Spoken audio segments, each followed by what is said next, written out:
అన్నమయ్య జిల్లా రాయచోటిలో కూటమి ప్రభుత్వంపై మాజీ ఎమ్మెల్యే రెడ్డెప్పగారి రమేష్ రెడ్డి తీవ్ర విమర్శలు చేశారు. సూపర్ 6 హామీలు అమలు కాకుండా ప్రభుత్వం విఫలమైందని, రాష్ట్రంలో అవినీతి అరాచకాలు పెరిగాయని ఆరోపించారు. అమరావతి పేరుతో ఖర్చులు పెంచుతూ ప్రాంతీయ అసమానతలు పెంచుతున్నారని ఆయన విమర్శించారు.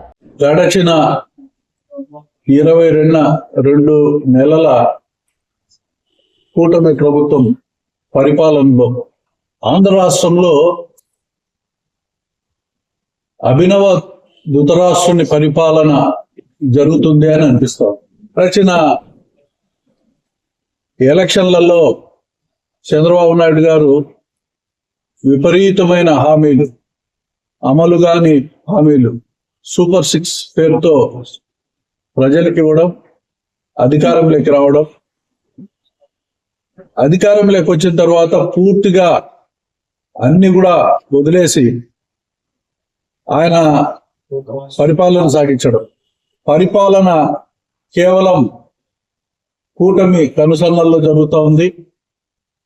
చట్టం వాళ్ళ చేతల్లోకి వెళ్ళిపోయింది.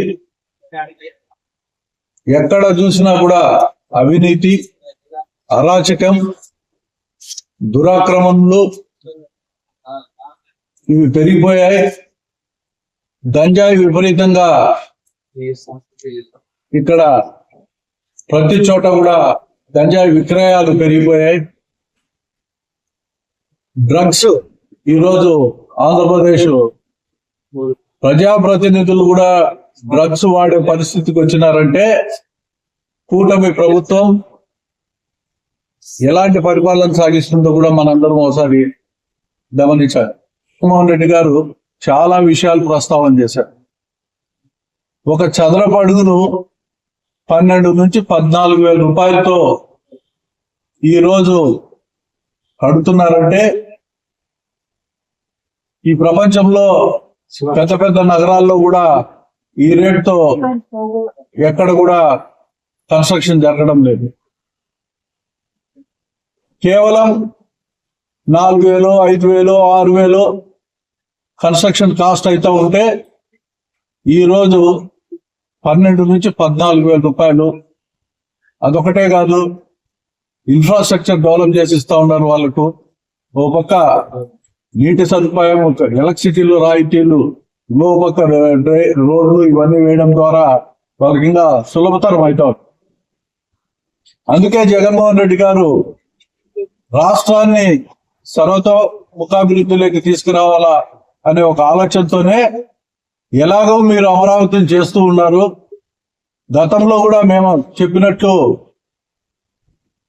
ఆర్థిక రాజధానిగా విశాఖపట్నం, పరిపాలనా రాజధానిగా అమరావతిని, న్యాయ రాజధానిగా కర్నూలును ఆ రోజు ప్రకటించడం జరిగింది.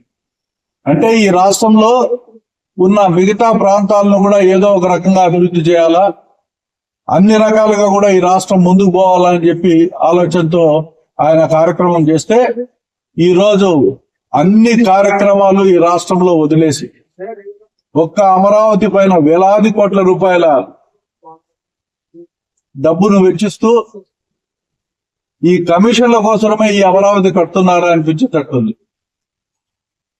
ఈ అమరావతి అనేది సెల్ఫ్ ఫైనాన్స్ ప్రాజెక్టు అని చెప్పి గతంలో మన గౌరవ ముఖ్యమంత్రి గారు తెలియజేయడం జరిగింది. మీరు చేసే భూదందా తప్పనిచ్చి, రియల్ ఎస్టేట్ వ్యాపారం తప్పనిచ్చి ఇంకోటి కనపడతా ఉంది. అక్కడ రియల్ ఎస్టేట్ వ్యాపారం ఎంత చక్కగా జరుగుతూ ఉందంటే ఆ చుట్టుపక్కల మీకు కావాల్సిన వాళ్ళందరూ విపరీతమైన భూములు కొనడము, అవన్నీ కూడా పక్కన పెట్టించి ఇప్పుడు డెవలప్ చేసి పెద్ద ఎత్తున రేట్లకు అమ్ముకోవాలని చూస్తున్నారు తప్పనిచ్చి ఇంకోటి ఏమైనా కనపడతా ఉంది అక్కడ. అందుకే జగన్మోహన్ రెడ్డి గారు ఈ రాష్ట్రాన్ని సమగ్రంగా అభివృద్ధి చెందాలంటే మీ కోరిక మేరకు కూడా మావిగన్న అనే ఒక ప్రాంతాన్ని అభివృద్ధి చేయాలా అని చెప్పి మచిలీపట్నం కానీ, విజయవాడ కానీ, గుంటూరు కానీ అభివృద్ధి చేస్తే ఇప్పటికే ఆడ దాదాపు 40-50 లక్షల జనాభా పైన ఉన్నారు. ఆ ప్రాంతంలో ఉండే ప్రజలు కూడా బాగుపడతారు, అభివృద్ధి జరుగుతుంది, అక్కడ రెవెన్యూ వచ్చేదానికి అవకాశం ఉంటుంది అని చెప్పి ఒక భావంతో అది కూడా కలిపి చేయండి అని చెప్పి ఒక ప్లాన్ బి ఒకటి ఇవ్వడం జరిగింది.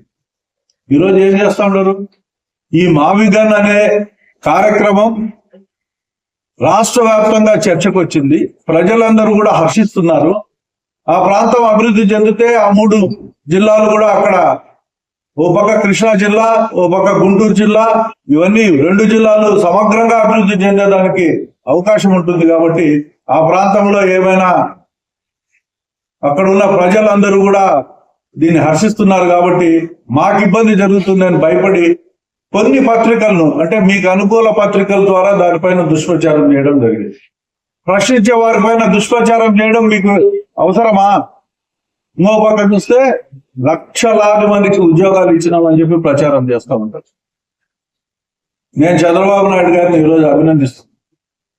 బ్రహ్మాండంగా మీరు ఈ 2 సంవత్సరాల్లో లక్షల ఉద్యోగాలు ఇచ్చినట్టు కనపడతానే ఉంది.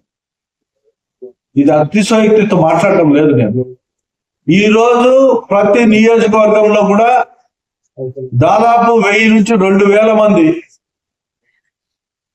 బెల్ట్ షాపులు నిర్వహిస్తున్నారు. ఇది ఒక ఉద్యోగమే.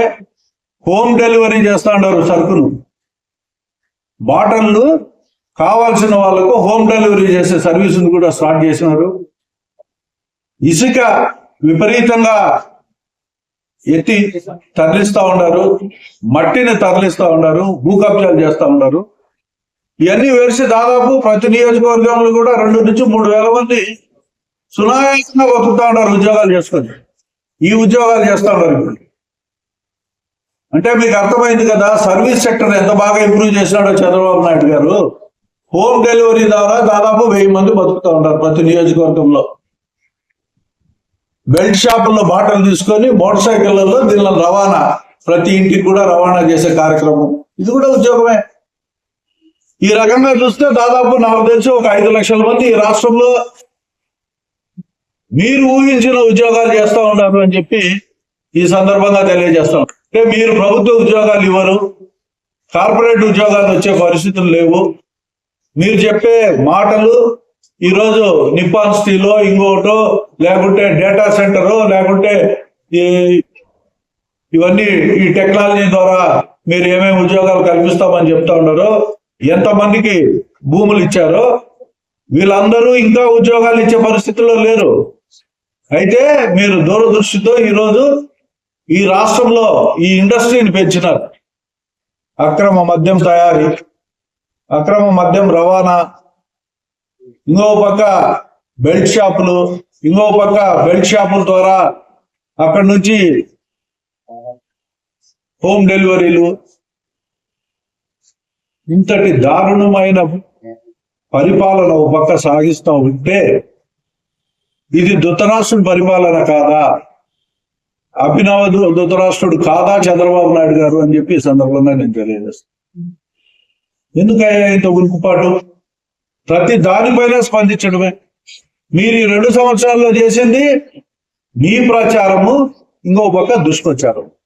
జగన్మోహన్ రెడ్డి గారి పైన దుష్ప్రచారం, మీ పైన మీరు అవి బ్రహ్మాండమైన ప్రచారం, దానికి 1000 కోట్ల ఖర్చు. ప్రతి మీటింగ్ లో కూడా ఈ 2 సంవత్సరాల కాలంలో జగన్మోహన్ రెడ్డి గారి పైన దుమ్మెత్తిపోయడం తప్ప నుంచి మీరు సాధించిన ప్రగతి ఏమైనా ఉందా ఈ రాష్ట్రంలో?